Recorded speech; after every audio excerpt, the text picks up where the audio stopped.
మగవాళ్ళని ఈమె ఎంకరేజ్ చేస్తుంది అని అంటే, మగవాళ్ళు ఏదైనా తప్పు చేస్తే వాళ్ళని నేను తిడుతూనే ఉన్నా కదా, అలా చేయకండి అని. ఒక మొగోడు తప్పు చేస్తే 99 మంది మొగోళ్ళని చిదరించుకోవాలా? ప్రతిసారి మన పని అదేనా? ఇక అంటే మొగోళ్ళని తిట్టుకుంటూ ఉంటేనే మనకు ఒక వేదికనా? తప్పు వచ్చినప్పుడు మగ అయినా సరే ఆడైనా సరే. ఇప్పుడు ఆడవాళ్ళని కూడా 10 మంది ఆడవాళ్ళు తప్పు చేస్తే 9 మంది తప్పని అనకూడదు.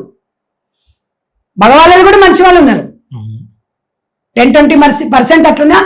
అట్లా లేకపోతే ఇలాంటి మన లాంటి వాళ్ళని బయటికి రాలేము. కాబట్టి సమాజంలో ఈక్వల్ ఉండొచ్చు, కానీ కొన్ని దాంట్లల్లా మహిళ అంటే ఒక దేవత లాగా మోల్చుకుంటాం. ఒక స్త్రీ అంటే భూదేవంత ఓర్పు సహనం ఉంటాయి మనకు.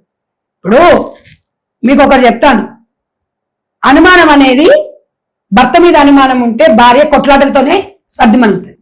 అదే ఒక మగాడికి భార్య మీద అనుమానం ఉంటే జీవితం స్పైల్. అది గుర్తుపెట్టుకో. భర్త ఇంకొకరితో పోతుందన్నా కూడా మహిళ సర్దుకుంటుంది పిల్లల కోసం, గొడవలు అయిపోతే ఏదో అయిపోతుంది. అదే ఒక మగాడు భార్యను అనుమానించింది అనుకో, లైఫ్ క్లోజ్. ఇది మగ ఆడకి తేడా.